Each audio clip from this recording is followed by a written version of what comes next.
So Nuggets Thunder, the total on that one, I like the over. It's at 214, and there has not been any movement on that, as every other thing seems to be moving as we're talking right now. The over has hit 17 times in Denver's 29 games this season. The over hasn't hit much for the Thunder. Obviously, we've seen some pretty brutal games out of them offensively. 11 out of 29 games hitting the over. But the over has hit more often when OKC is on the road than at home. I'm sorry, at home than on the road. And then Denver has hit the over 11 of 16 times in road games this season. So I think that pace up for the Thunder tonight and go with the Nuggets and them hitting the over.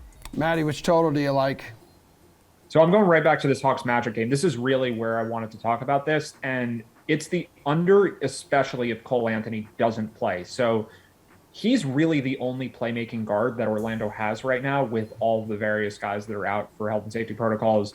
And then taking Lou Williams out is actually a really big deal. So ordinarily, the most important player on the Hawks for totals is Trae Young, where he just speeds up the game so much. He plays no defense. He plays incredibly good offense. So we already have a very low total for this game at 212 because he's not there. Normally it would probably be in the 220s.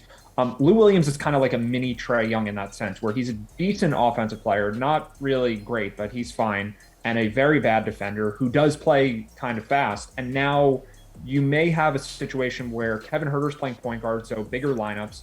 And then on the Orlando side, if you don't have Cole Anthony, you could have Gary Harris playing point guard with bigger lineups there too. Maybe it's Tim Frazier, who is not going to push the ball up and down the court the way that Cole Anthony does. So I think totals at around 211 or 212 right now. It probably falls to 210 regardless. You take Anthony out, I think we could see this all the way down to like 207, maybe even a little bit lower. So that becomes my favorite total bet for the day, especially if Cole Anthony's not there tonight.